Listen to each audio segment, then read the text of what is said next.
could count on you. I thought we had a deal. I gave you all I had, put you in front of friends. It was me and you, for it was one of them. I introduced you to them, I should have seen it then. It was never about me, it's what I could do for you, what you could get about me, who I could introduce you to. I knew the truth, still there was nothing I would do for you. A fool for you, you break my legs, still jump through hoops for you. I thought we had a deal. I thought we had a deal. I thought we had a deal. I thought we had a deal. It's hard to let you go when I'm still holding on. Said I should leave you, I don't need you, should be moving on. This shit is stupid hard, and I ain't ready for it. Said I should leave you, I don't need you, I ain't ready for it. They weren't there for it, no, they weren't there, were they? They weren't there when she despaired to have her prayers working. She wanted to die daily, and I was 9 maybe. I'm on the couch with mom, talking about don't cry, baby. We'll be alright, baby. Yeah, we gon' make it through. I'm scared to death inside, but I know I can't let it through. I didn't know where to turn, I didn't know what to do. You gave me hope when there was none, I owe my life to you. I thought we had a deal. Leave me not ready to let you go, let you go. I'm begging, don't leave me. Take anything you want, everything if you want it. You gave my life purpose before it had any. You gave me courage when I didn't have any. We were the best of friends before I had any. I gave you all I had. You turned your back to me. You set a trap for me. I never seen it coming. You had me blind to if I didn't want to feel you numb it. You left my life a wreck, and I hate you for it. I'm still in love with you, and I hate you for it. What's up, everybody? Welcome to St. John Live on this Monday night. My name is Mike St. John. I am in long-term recovery. My sobriety clean date's June the 1st, 2016. Only by the grace of God I'm able to be here. Welcome. We're back for the second week in a row. We've been absent for a while. We've had a lot of stuff going on, but if you're joining us, welcome. If you don't see the live button up top, we're not live. It's a rerun. But yeah, just welcome. Let's share this out, man. Let's get the message out there, man. My guest tonight, he's one of my good friends, but we'll get into that in a little bit. I want to give some shout outs to my page sponsors here first. We got One Stop Phone Shop out of London, Kentucky, Josh Maxey and Daryl Hudson, 606-657-2750, London, Kentucky, right beside the Walmart there at the London Shopping Center. We got Adam Larkin. He's out on vacation right now in Mexico or Honolulu or somewhere. That's all that man does is travel, but he works his butt off. That's what recovery's done for him. Check him out on getlive.com. Check him out on Instagram, YouTube, the worldwide internet web, whatever you want to call it. But he's got some awesome apparel, man, from hoodies to beanies to shirts, whatnot, whatever, stickers. He's got it. Check him out, getlive.com. If y'all don't care, man, post your sobriety clean dates. Let me get mine in here. I am not anonymous. I recover out loud. That's my choice. This is 2024. We got too many people dying because silence is killing people. That's my choice. If you don't like it, I don't care, but that's on you. I've lost a lot of friends, man, because they were scared to say, hey, I got a problem, or hey, I'm suffering in silence. Mental health is huge. A lot of people is depressed. A lot of people's going through some stuff they don't speak about. And it's sad because, they can find people that they can trust. And as soon as they let them know what's up, they call their buddy and they say, hey, man, guess what Joe Bob said or Leroy said. And that's the sad part of what the world's turned into. But let's hit that share button one more time. Let's get that shared out into your groups. If you know somebody that's struggling, don't tag them in the comments, man, but hit the share button and send it to them in a message. I've done that before, and I'm actually going to send it right now into a private message. Bear with me here. It just crossed my mind. Before I got on here, I was talking with somebody. So But yeah, I sent that to him. But yeah, just send it to him in a private message, and just keep it, on the low or whatever. But yeah, third annual Hometown Hope 2024 coming up in May the 3rd and 4th, which is a Friday and a Saturday. We've got Joshua Sargent with Holy Beards coming in on Friday night. We're going to do a recovery revival Friday night. Then Saturday we're doing the recovery rally, and we've got Willie K coming in from Indiana. And if you don't know who Willie K is, man, look him up on YouTube, Facebook. A lot of my reels play his music. His new song is Church Pew Man. It's some pretty touching music. He's got a history with drugs and alcohol and prison time, and he's young. I never would have known his story, but you can go check out my lives, and he was on here a few weeks ago. But yeah, let's hit that share button, man. Hometown Hope. I'm going to get in here. Somebody sent me a private chat. I can't get in there. Oh, that was Nathan. Hello. Okay. Let me get in these comments here, and let's get some shout outs here. We got Lisa Marie Reed. She's always in here from Indiana. 62219. Congratulations. Jonathan Silvers, I see you. Out of Lexington, Kentucky, 32818. Paul Martinez is always watching. 6919. Paul, I can remember when you first started watching me on this podcast, and I've counted your time go up and up and up and up. And I want to personally say congratulations, because, that last name I never forget. And, them days keep going up and up and up. And congratulations, man. That's awesome. Jennifer Faster. No, it says Foster.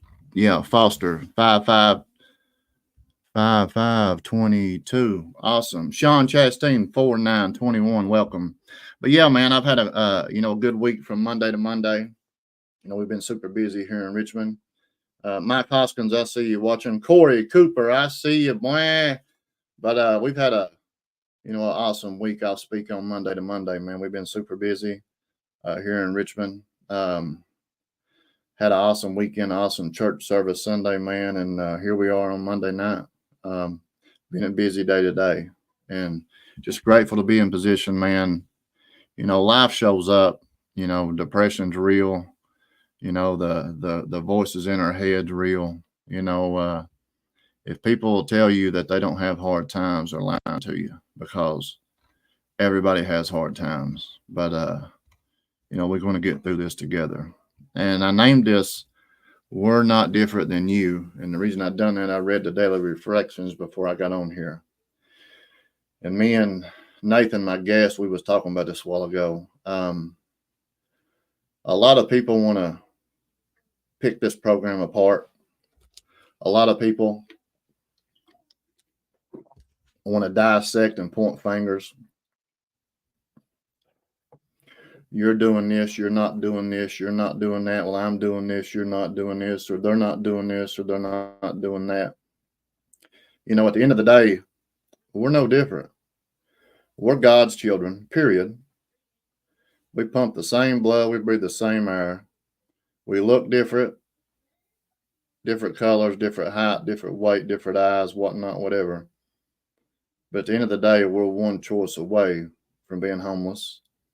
We're one choice away from being dead, and we're one choice away from being in prison the rest of our life. But I've been on this journey for June the 1st to be 8 years. And, what I do today may not work for you. And I'm not going to tell a newcomer to do what I do today, because that is wrong on my part. Go to meetings, get a sponsor, work the steps, call your support, and sit still. That's what was told to me. Today, I go to a meeting when I need to. I call my sponsor when I need to. But I go to church, and I have a connection with my higher power, which I can say God today. I don't care who it offends, really. But, I'm not going to push that on nobody. I have friends as police officers, business owners. But what I do may not work for other people. And who are we to point out, chop, or knock people's heads off of what they should be doing or what they're not doing. We can hold people accountable. I get it.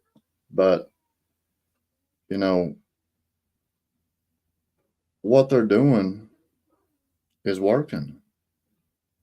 You know what I'm saying? Like a big book thumper. You know what I'm saying? I know plenty of big book thumpers that can recite the book backwards or from the back to the front, but they're not practicing it. I'm the dumbest tool in the shed. You hear me? Huh? I can't even say my ABCs. But I'm not out here word whooping nobody. I'm not out here. Listen, my footwork matches. Watch my feet. Don't listen to my mouth.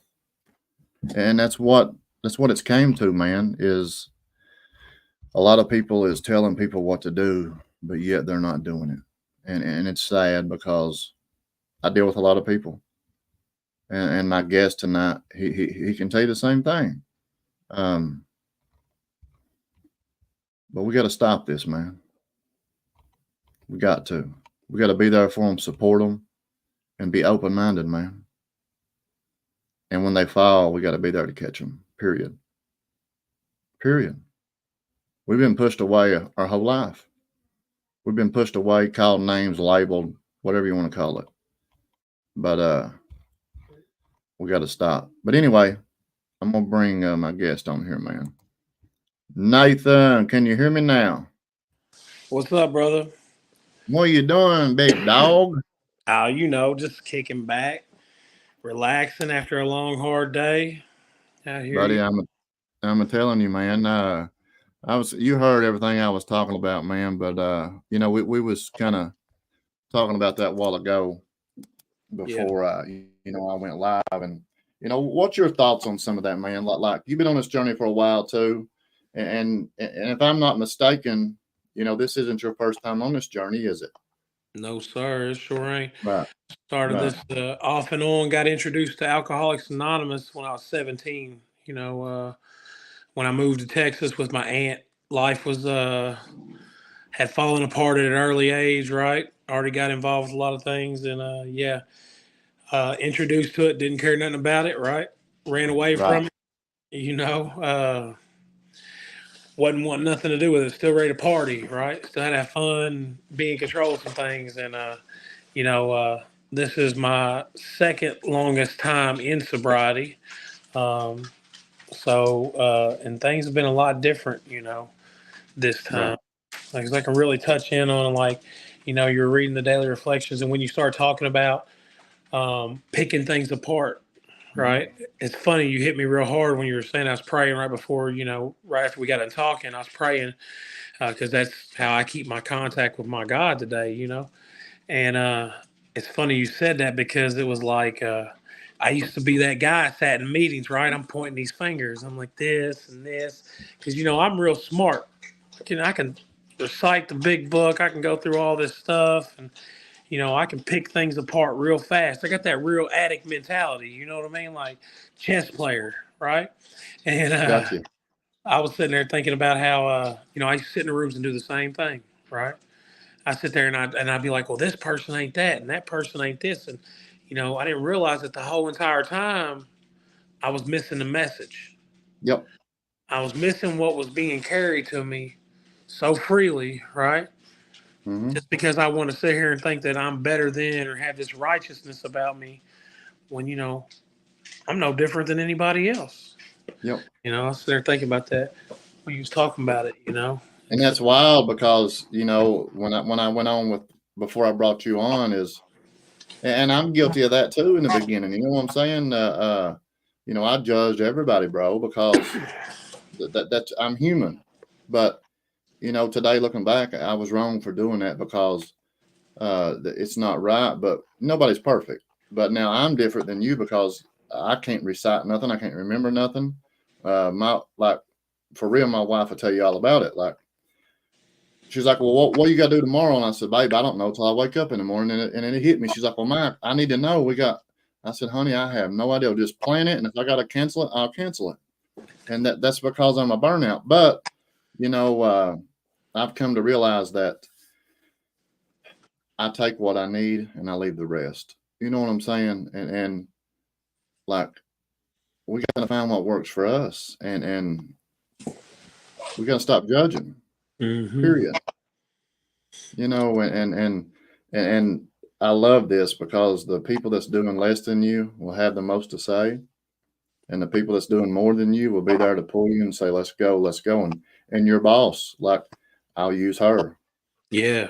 So she was there. You know what I'm saying? There was very few that was there, and that's all I'm going to say. You know what I mean? I already know. Trust me.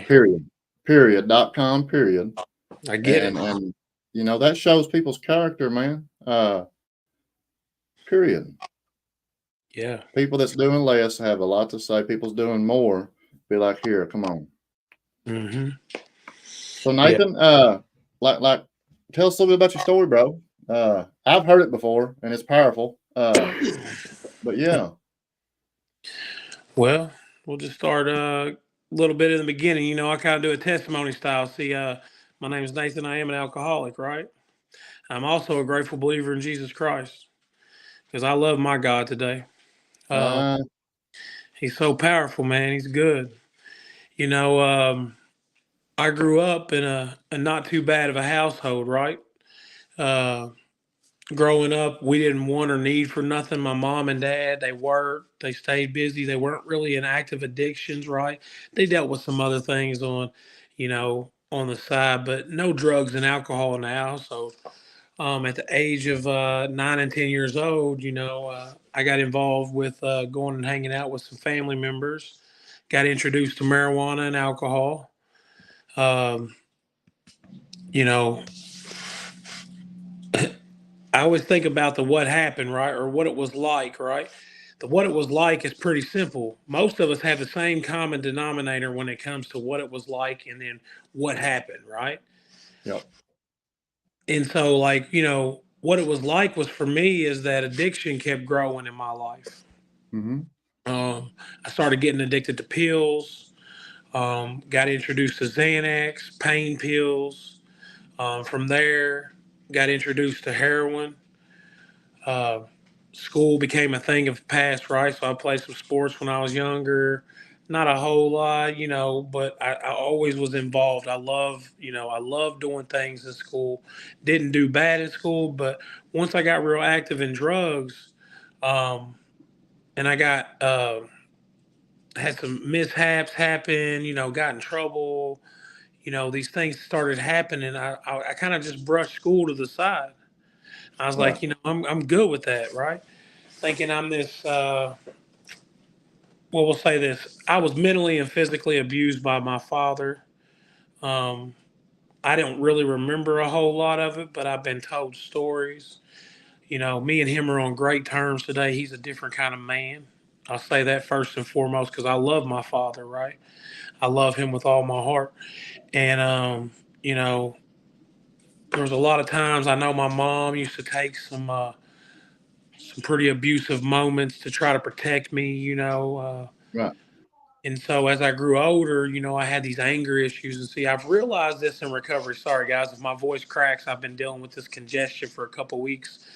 Um, and I realize now that in my sobriety this time, that all those things I dealt with when I was younger were caused by something else, right? We were talking about like the mental health portion of it, the isolation, the depression, the anxieties, you know, a lot of that stuff like the anger, the perfectionisms, the not being good enough, so the self-esteems and things like that, you know, I dealt with all those types of issues as a child and growing up. I got into a lot of fights, and I ended up quitting school at a very early age. When I quit school at an early age, you know, my addictions progressed and just took off. Yeah. Wasn't too long. I ended up in, like I said, you know, I was talking about when I was 17. I ended up in Texas. You know, I was couch surfing, sleeping wherever I could. Had lost generally everything I had going on in life. Backtrack just a second, though. You know, I grew up around a lot of people that believed in God, and I went to church. Now, church scared the shit out of me when I Right. was a kid, right? Because I was Me already too. watching porn. I was already getting in fights. I'm smoking and drinking, right? Mom, if you're on here watching it, just cover your ears for a second. You know what I'm Yeah. saying? But anyway, you know, I had all these things I was doing. So like when I would go to church, they talk about all these wrongs I was already doing, right? So it scared me of God, right? Because I'm like you, I don't want to shy people away. I believe in God, but believe in whatever you need to believe in until the day that you can find some recovery. That way we can all connect on the same level, right? Yep.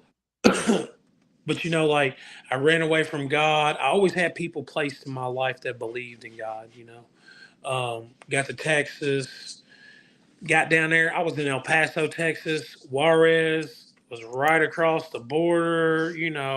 This was before everything was too crazy and you had to have all these passports. So, man, it wasn't nothing for me to walk across the border every day and just, party and party and party.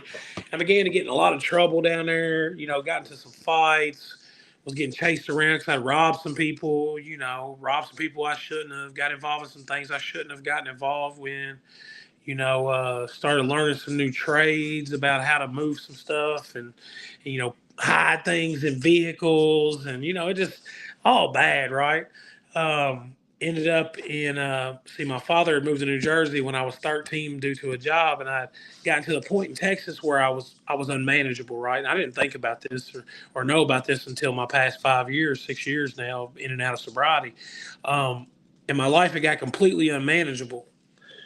So I called my dad and said, "Hey, kind of need a place to go. Can you help me out?" Yeah. As long as you follow my rules. Of course, I'm this alcoholic, right? I'm going to trick him. I'm going to manipulate. Yeah, you dang right. I'm going to come do everything you tell me to. No problem. Got up to New Jersey. It wasn't too long I was in New Jersey. Got in a lot of trouble, right? Got up there and started getting involved and selling and doing things I wasn't supposed to and thinking I was one of these Jersey boys running around, right? Thought I was kingpin of the borough. That's what they call them up there. They don't call them cities or towns, right? They call them boroughs. Thought I was running some boroughs, right? And little to know, I was nothing. I was this little pebble. Got in some trouble. Ended up going down for a little while. And God seems to have always this way of placing people in my life. And that's what my testimony always discusses, right? Is, because one of my favorite scriptures, and I'll just say this,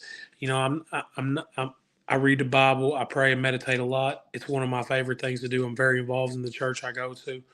But there's this scriptures called, it's Proverbs 27:17. It says, as iron sharpens iron, as another man or another friend sharpens another man or a friend.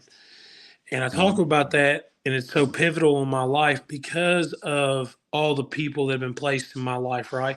We talk about this WE program we're involved in, and that's exactly what's happened in my life to show me that people are there to come and help me out, right? To help show me how to do this thing, right? How to stay sober and enjoy life while sober, because I never knew how to do that.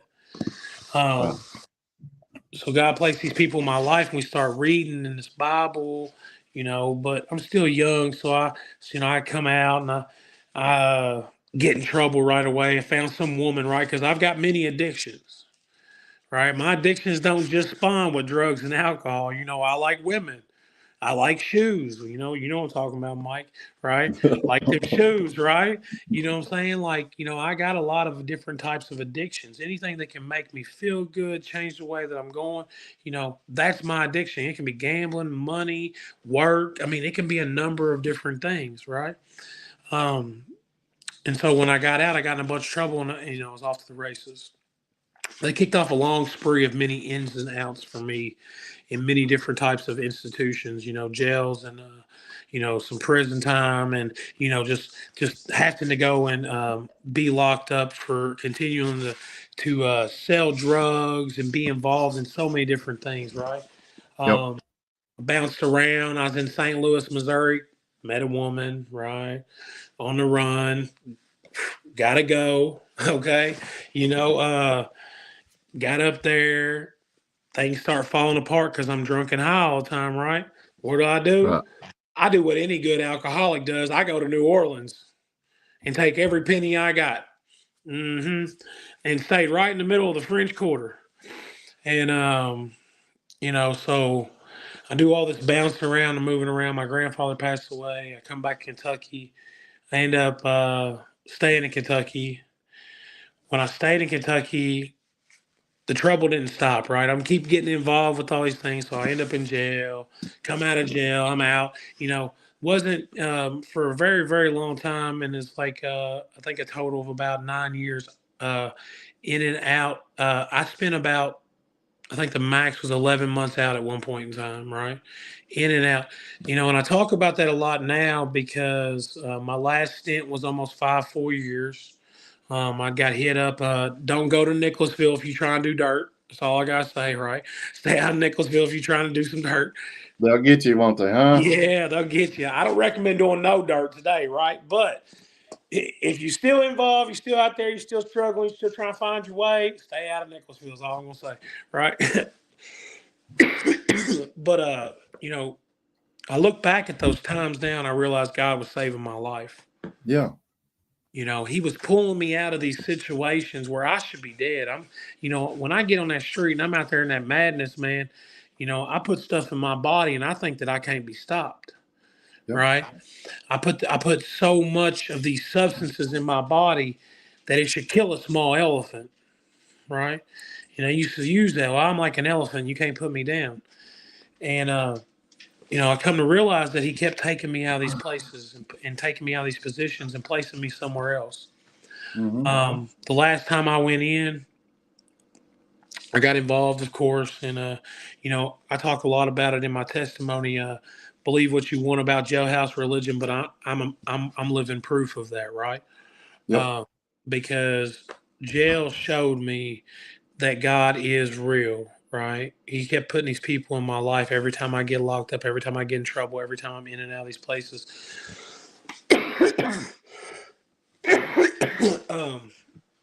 So I get locked up this last time. I've been out for over 7 years, which that's a miracle for me, right? Right. Majority of my 30s, I have been out of any kind of jail or, well, no mental institutions. Of course, a couple of rehabilitation centers and things like that. But when I went in, he introduced me to these new people. Excuse me, these people that started getting me more involved again. I came out this time as the first time I'd ever come out with something different, right? I come out with this different thought and this different view, like, hey, I don't want to go back to this lifestyle. And, I got introduced to the Hope Center, right? West, the old Loudon joint, Yeah. got introduced there, whole lot of meetings, right? Court systems had intervened and they told me, hey, meeting makers making, if you don't like it, you still better make it or we're going to put you back in. Right. Mm-hmm. Got involved, but I also got involved with church. I went through a lot of hardships when I come out. Like I said, I got addictions, right? I got addictions to women, and I met this woman, rehab, right? You can call it a rehab romance, recovery romance, whatever you want to call it, right? Thought I was in love. This is the greatest thing that ever happened. Next thing you know, we're pregnant. Oh my gosh, we got a family on the way, right? At that point in time, that wasn't my path, right? I actually ended up losing. I had a son born premature. He took his last breath in front of me in a hospital, and it was a very, very hard time for me, right? But it's the first time that I'd ever dealt with something on that kind of magnitude in my entire life that I didn't feel like going and drinking or drugging over it, right? And for me, that was an amazing thing that had never happened to me in my life. Things kept getting a little bit better. Started progressing. I was involved in AA at that time. I was involved in church. And a few months down the road, God seemed to be to have a different plan, and He blessed me with a daughter. We got pregnant, me and the same girl. We got pregnant with my almost now 6-year-old daughter. Her name is Tessa Rael Thomas. She is absolutely awesome and beautiful. But things didn't stop right there, right? DCBS got involved. Anybody ever dealt with DCBS? They are not fun to mess with. Like, I'll take a judge, I'll take some parole officers any day over some DCBS because those people are relentless with a good logic behind it, right? It's to Right, protect the right. children. I understand that now. I didn't think about that then. Yeah. And I was doing everything I was supposed to, right? I'm jumping through all their hoops, and exactly what we talked about earlier, in the isolation portion of things. I was involved. I was going to meetings. I had met my new. I'd separated from the lady that I was with, the mother of my child, due to finding out about some misuse of medications, which put my daughter in the ICU. And I don't blame her for that because she was just an addict, not knowing how to handle other life on life's terms, right? I did at first. I was very resentful over that at first. But, things changed. Like, we separated. I got involved in AA. Of course, I found another girl, thought I was in love again, right? I got sick, right? I'm still sick, you know. But all of a sudden, I started getting these feelings back, right? And I stopped kind of going to the meetings. And I stopped working with my sponsor that I'd had at that time. And I started reclusing and pulling away from everything that was going on. Yeah. And then all of a sudden I let shame and doubt get inside me. And then these doubts got inside of me. And it said, well, they're not paying attention to you, right? They're not looking at the things that you're doing, what you're supposed to do, and you're doing these right things. I'm pointing the fingers at her saying, oh, she's doing so wrong. She ain't doing what she's supposed to. Well, I ended up getting high, right? Went to the liquor store at night, grabbed me a bottle, drank. A few days later, I'd done been doing some other substances. Next thing you know, they called me in for a drug screen. I freely handed away my daughter to DCBS due to allowing the thought of isolation or that nobody else could help me, right? Taking away the we portion of the program like we was talking about. Because that's the most pivotal point of it for me now today. So, that kicked off a whole lot of stuff, right? Because once I put one in me, it takes an intervention like none other to stop me. Yep. In and out of, I try to get sober. I drink. I gave my daughter away. Now, gratefully, my daughter ended up with my sister, who is probably one of the most amazing mothers I've ever met in my entire life. So I got blessed. My daughter didn't get put into a foster care home, right? Yes. Amen. In and out of these addictions, end up homeless, sleeping in tents in Louisville in the middle of August. Oh my gosh, man, it was so hot, right? I stopped kind of messing around, dabbling and selling drugs or even getting involved in anything that could, I didn't want to go back to jail. I didn't want to go back. I was tired of doing all that. But I kept getting high and drinking and back and forth and all the stuff that I'd ever done most of my life. So there came a time, and I'll just say this. I'm grateful for my mom and the support that woman has gave me. I have manipulated the shit out of that woman for many years until the past few. I think from a lot of things I grew up around and the things that, she's seen and I've seen that she couldn't tell me no for a long time, right? And I took advantage of that. My sick addict mentality, that manipulation towards any person I could, I would constantly use her for anything I could, right? Yeah. That's just being honest. What we do. So I was I got married, in and out of the madness. Didn't end up being the best ideal, right? Which we'll get into that as I go through my sobriety, because in fact, me and my ex-wife today, well, there you go. There's a cat's out of the bag, right? Me and my ex-wife today, we went through the recovery thing together, right? See, I work for a place. You talked about my boss a little bit. So I work for a place that we actually, one of our specialties is helping couples in recovery. It's one of the things I do, for a living.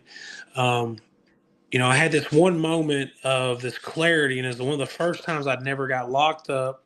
I didn't wake up with the EMT over me. I wasn't dead, just completely no place, nowhere, no nothing, right? Like my rock bottom. Somebody said it the other night. I went to the AA convention. We talked about that, right? And this guy talked about this exact precise moment that each one of us have this rock bottom. And he was so right about that, right? I had this precise moment when, and people used to say I was crazy, but I heard this voice, right? And I was tripping out on some bad dope, right? I'm going to keep it real. I was tripping out, but I heard this voice and it said, live or die. You got a choice. I now know that was my God that was telling me, hey, you got a choice today. Chose to go to treatment, went down to a treatment center or treatment facility down in South Shore, Kentucky, right? Got to stay in a mansion, kick back on a lake, right? And it was different this time. I had this true fear of something that I didn't want to do anymore. Find this couples program, which is where I currently work today. Ended up going there. And when I went there, something had been instilled in me prior to, and this is where the recovery journey portion really kicks off, right? Because prior to, I'm doing it because the courts told me to at first. Then something was working, so I was grabbing a hold of it because it was something different, right? It was working, but then I ran away from it because I'm sitting here like, oh well, I'm different than them. It's not really working. I'm picking it apart like we talked about. I came back to Lexington.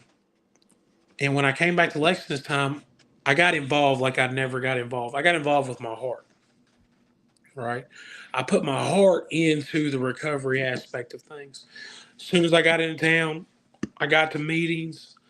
I got involved with the sponsors, started working the steps. But it wasn't just that. See, I started working on all three sides of the triangle, right? Unity, service, recovery. This is what I get taught. I get involved with the church I'm still going to this day. After 3 months sober, I got offered a house manager's position. I was going to 14, 15 meetings a week, right? Sound like some Hope Center stuff, right? So got a sponsor, hitting as many meetings I can go. Like barely got any time to do anything else. And then I get involved in church, and the church sees something in me, just like my sponsor at that time did, the home group I was involved in did, and they seen this willingness and this desperation to do something different. I didn't want to go back. I don't want to go back to jail or prison. I'm done with that, man. I'm trying to live, right? When I heard that voice in my head, it said, die, live or die. Today, I'm trying to live, right? And that's what I started thinking about. And I go to this church, you heard of Hope Springs Church. Come on now. Anybody been to the Hope Center know about Hope Springs Church, right? We know about Hope Springs Church. Well, a few months in, they throw me these keys to his van. They're like, hey, you want to go pick people up? And I'm like, yeah. So they instilled this trust in me right off the bat. Didn't barely know me. I mean, I've been in and out of there, for a few years, at that point, I'm off and on. And so I'm getting involved in AA. I'm working these steps. I'm working on my spirituality because ultimately what I've come to learn with the steps is everything that I do in the steps is drawing me closer to my higher power. And I'd already had this connection with my higher power, but it wasn't as strong as even what it was today. Because then I started getting into the meetings. I'm doing these. I swapped sponsors because me and my sponsor, the time frames just didn't work, right? And at first I got real down. I started pulling back away from AA. I started pulling back away from the fellowships that I was involved in. I stopped going to as many meetings. I'm not getting as involved. And then I met my current sponsor, who I still utilize this day, over 2 years right now. We've been together, working through this program together. And, he's like, why are you backing off? Why are you not staying involved? Why are you pulling away from everything and everybody that's been there to help you and that showed you, right? Yep. You know, the blessing of it all came down to is that I have this connection. I get this opportunity to work with alcoholics and addicts every single day, Yep. every single day. And me and you talked about it. The job don't stop. It never stops. We can call it a job. We can call it a life. It's the lifestyle today, right? I've got through these steps. I got to give a sponsee a 1-year chip, right? I got people asking me to come do my testimony at Celebrate Recoveries. You know what I mean? Like people asking me to get involved. And, these are the things that keep me going. I've got a job that I love. My boss, the people at my work showed me what love looked like before it became work for me. And I was just in the program, and they've continued to show me that love and support in many different ways. I've lost more, as many of us have. These new drugs out here, this horse tranquilizer, or elephant whatever the heck it is, that xylazine stuff. Fentanyl, of course, was big back a while back, but this stuff is murdering people, man. I've lost so many people to the drugs and alcohol that I know, that I've known my entire life, or that I've just known for short periods of time that feels like my entire life. And I can't think of nothing better that I wouldn't want to do than to help somebody that's struggling and, with the same things that I struggle with. You made a good point. Like, when I see the newcomers, I don't tell them to do exactly what I do. I'm still super involved, right? Mm-hmm. But recovery is a progression. Recovery is a progression. If we stop progressing, we're regressing, right? If I ain't working on recovery, I'm working on a relapse. That's what I've always been taught, and that's stuck in my head for many years. I've went through going through a divorce in my recovery. I've had a lot of big, major life changes for the good too, right? And see, for me and all my addictions for many years, it didn't matter. Look, I'm the real alcoholic. Good, bad, or ugly, everything's a good reason to drink or drug, right? And that's just being real. I can get promoted. I can get fired. It can be rainy. It can be sunny. I can be on the beach. I can be in snow. It don't matter. A drink always sounds good, right? Today, it ain't like that.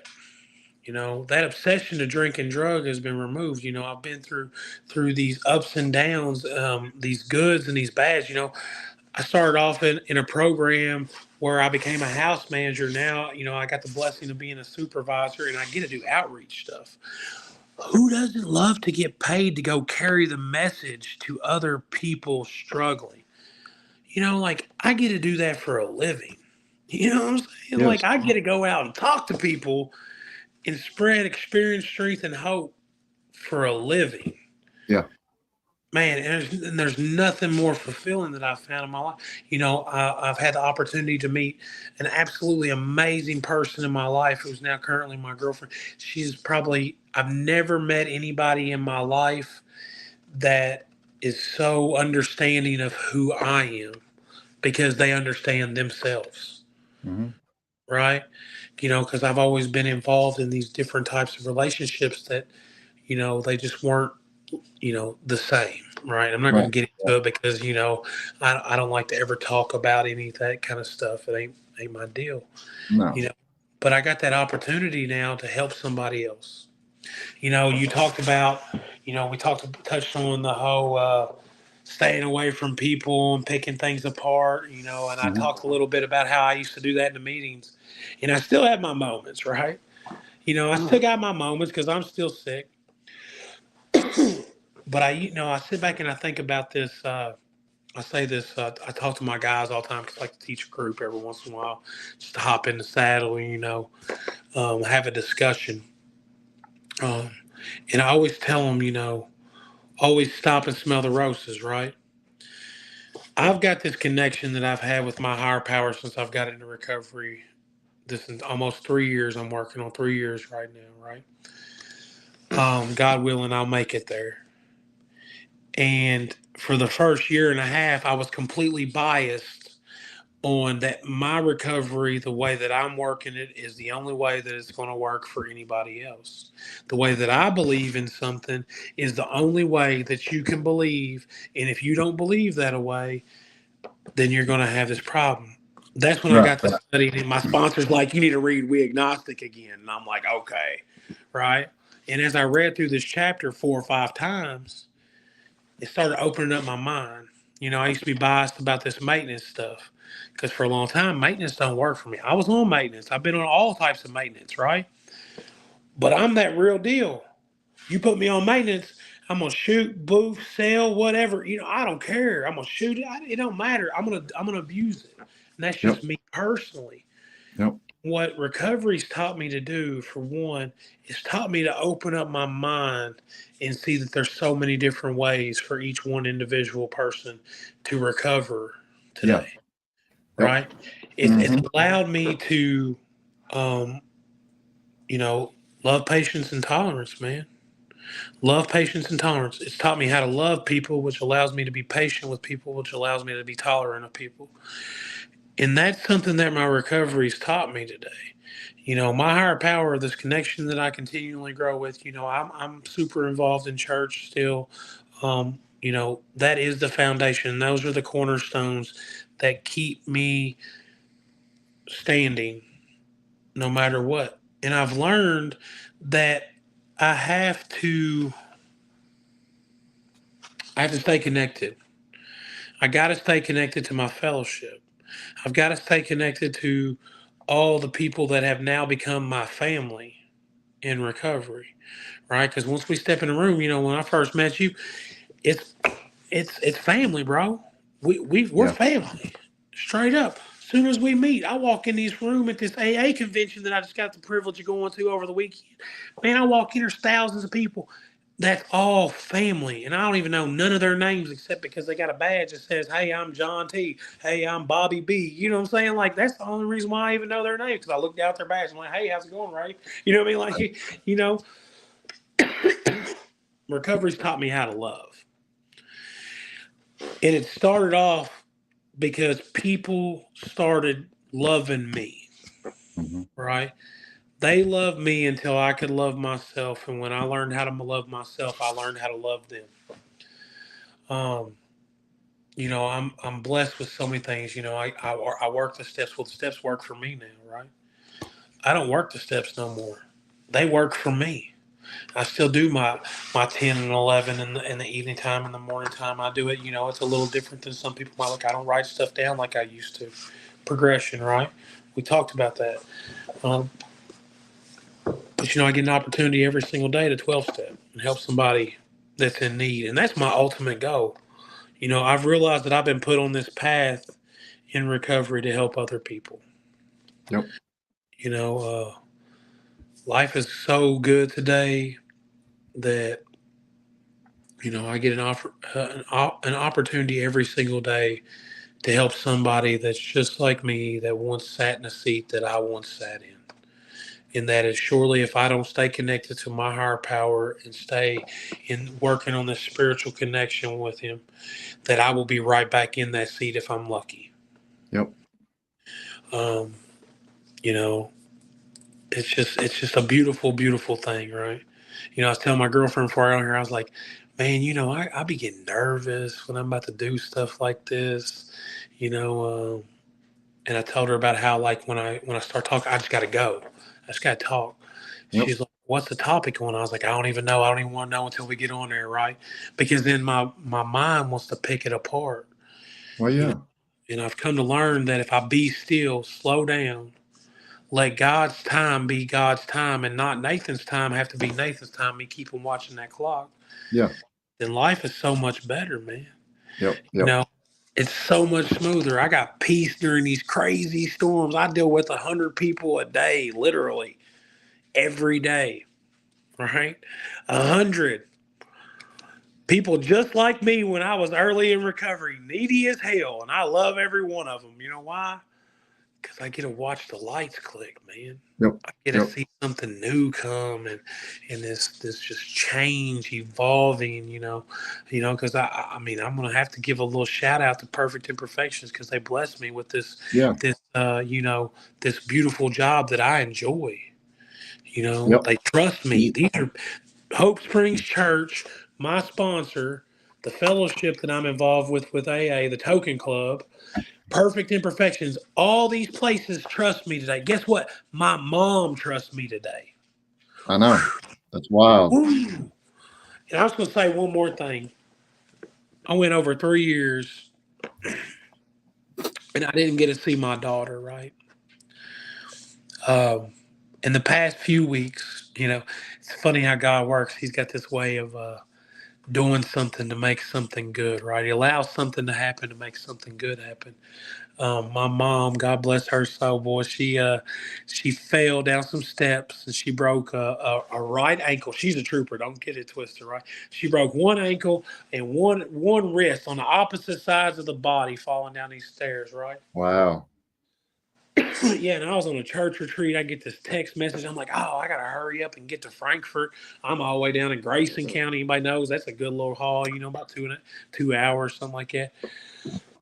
And so I'm stressing over getting to her. And, God had this way of first time in over 3 years, I got to see my daughter. Wow.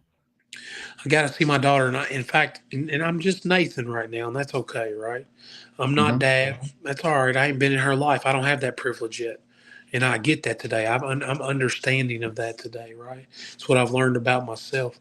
But I've seen her like 3 or 4 times, right? In the past few weeks, past 2 or 3 weeks, which is just amazing, and I'm getting to learn a little bit about her. Like, she's this ballerina who likes to draw and paint, and she loves to have these crazy dress clothes, and those are the blessings that they talk about in recovery that we start getting back.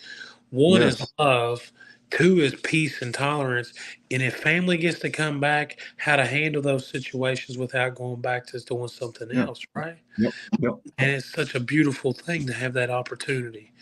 Today I know that it's in his time and not mine because I used to pick it apart. Seeing my daughter, I'd be like, oh, all these people 2 months into recovery, they're already back with their kids. I'm mad. I'm fired up. Yeah. But I've been patient. And that's what it's about, and I'm glad you brought that up because a lot of people get on this journey, man. They want it. Even I was in the beginning of, I wanted it then. I wanted it then and right then and now, but, which I understand today, it's nothing. I'm learning that I have to step back and it's on God's time period. But now for many years, my hustle was to get out there and get it, period. If I wanted it, I got to go get it. Now, don't get me wrong. Nothing's going to fall in your lap, period. But, if you want something, you got to put in the effort to get it. But you also got to have faith that, as long as you keep putting in the work, it's going to come. And, but people get it twisted. The blessings of recovery is not about the home, the car, and the lawnmower, and the Jordans and the gold chain and the woman. That's not the blessings of recovery. And a lot of people that they glorify all this stuff, man. It's not about that.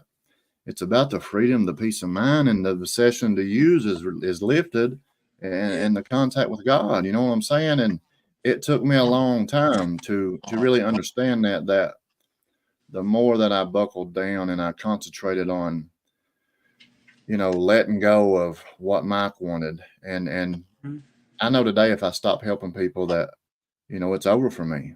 I know that for a fact. But now I'm still guilty of taking the wheel back and rushing things. Like I have zero patience. And still to this day, like that's something that I cannot get rid of. I've worked on it. I've asked God to remove it. I've given it to God. I've sold it. I've pawned it. But I have zero patience. My dad was the same way. I don't know, but it gets in my way and it causes a lot of problems. But I don't got to drink or use over it. You know what I'm saying? But I also know that I got to sit back and let things come, and I got to let go of control. But there's a lot of stuff that I can't let go of. You know what I'm saying? But I'm working to let go of it. And what's crazy is church Sunday was, my Pastor Dylan was, talking and talking. And at the end of the service, he said, I know there's somebody in here. And he was just firing a AK-47 at me, bro, like for real. And he wouldn't be quiet, man. He would not be quiet. And our story, bro. It's been a hard 7 months for real. Yeah. Like a lot of people don't know. A few people knows the true story. And we carry a lot of we carry a lot of stuff with us. And he just kept firing, bro. And he would look at me and he'd cock that AK-47 and pow, pow, pow. And I'm like, bro, listen. And son, it hit me so hard, son. And but and that's just life. Life shows up, and I'm the type of guy I gotta find people that I can believe in and trust in and concede in. And when they say keep your circle small in this business that we're in and you're in, like we got to keep our circle small. And we found some people, our church people, that we can confide in and God. And like Sunday was an awesome day, but me and my wife, we're going to get through it and work together. And, hopefully here soon, we won't be each other's punching bag. But with that being said, that we didn't give up, and, God didn't bring us this far to bring us this far.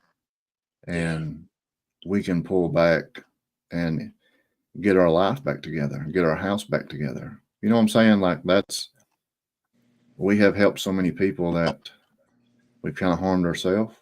But when you've got a dream and you've got a vision, you've got to put in the work to get it and get to the sand. You got to get out of the water to get to the sand, and then you can take a break and get sunburn on the beach. If that makes sense. A lot of people don't understand that until you get there and you know what it's about, because business is hard and business is rough, but the blessings of peace and freedom is coming again. You know what I'm saying? So, but I'm glad you got to, be with your daughter and I learned from people like you, and I don't say this in a bad way, Nathan, because, Corbin's 5 and Kennedy's 2, and then Jasmine's 23. Jasmine's grown up. That's when I started crazy wilding out here in Richmond at 21.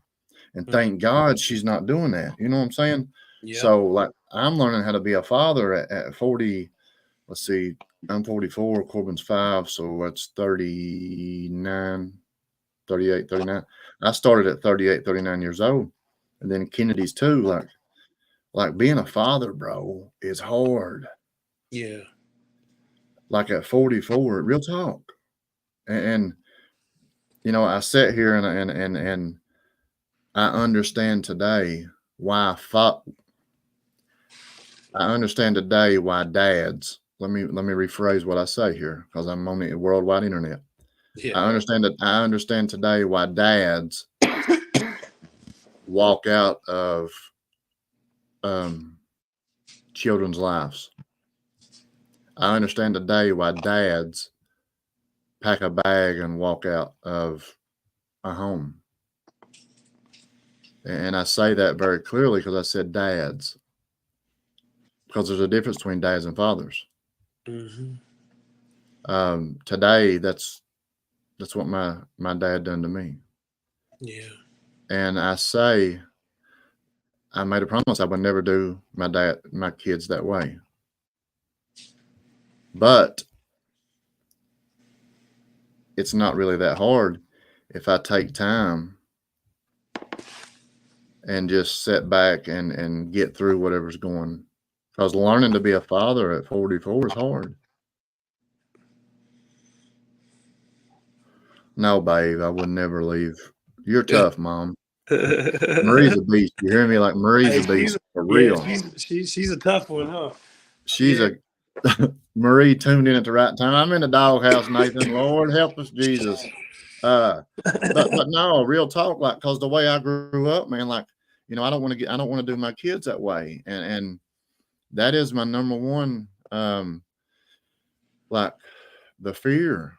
My number one fear is failure and my kids winding up or the life that, I saw or was involved in growing up. Like that's not what, and that's why I fight so hard and I keep just one foot in front of the other. But it's easy to fall back.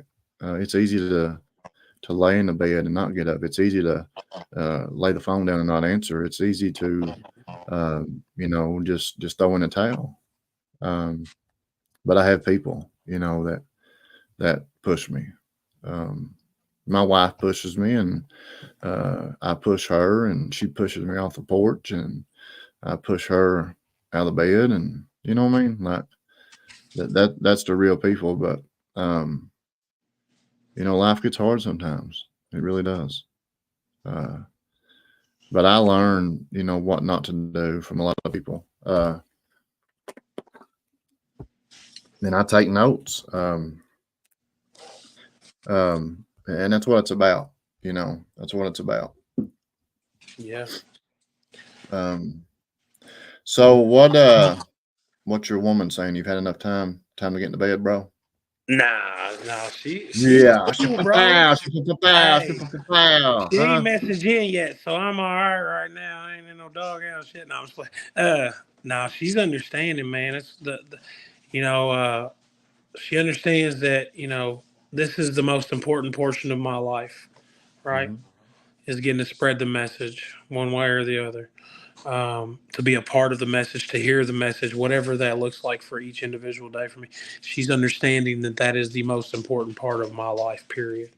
She knows that. I have to have that because if I don't, then everything else is out the door for me.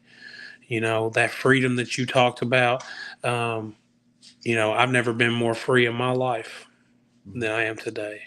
Yeah.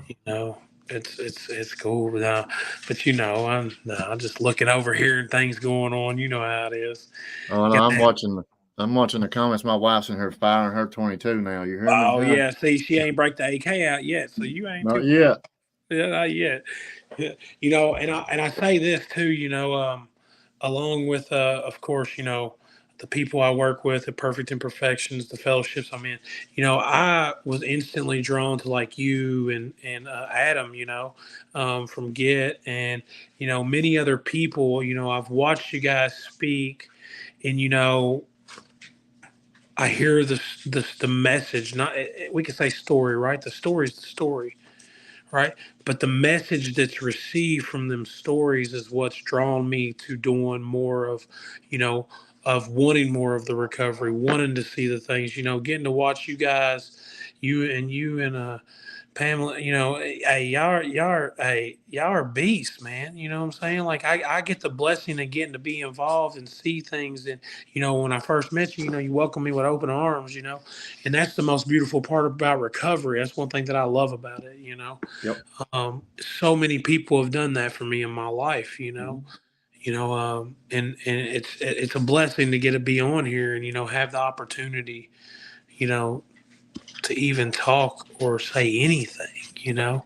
Look, I see her commenting on something. Look, my little thing, the little message thing just Yeah, she's in there firing them now, son. You hear me, huh? But and that's what it's about, man. Like when I meet people, man, I see even when I was in the madness, doing what I was doing, hustling, whatnot, whatever, man, I could read people and I could I could feel what people was about before I even done this or done that. Like anytime that I felt like I needed to get out, I got out. You know what I mean? You know what I'm saying? Because you can relate. And I still have that that feeling when I meet people, even in recovery or wherever. Like if I don't vibe or connect, like hi bye, what's up, see you later. But now if we connect, well, yeah, you know what I'm saying? You can come eat at my table right here anytime you want to. My door's open. And you can use my bathroom anytime you want to. You hear me? Like a lot of people look at me when I say that and they think that I'm crazy when I say that, but I'm going to break that down for a minute because number one, today we have 2 bathrooms here. And, to some people that don't relate to this, they think that's not a big deal. But it is a big deal because back in the day, I used people's bathroom. Number one, I didn't have to use the bathroom. Number two, it was to shoot up, snort something, or I was going to steal something. Yep. So today, the people that comes in my house is number one, people I trust. Number two, people I believe in. Number three, people that's real. So they can use my bathroom and I have nothing to worry about. That's right. So once I break that down, they're like, wow, I never viewed it that way. Well, yeah, like, because the bathroom is the hot spot in a dope house. Mm-hmm.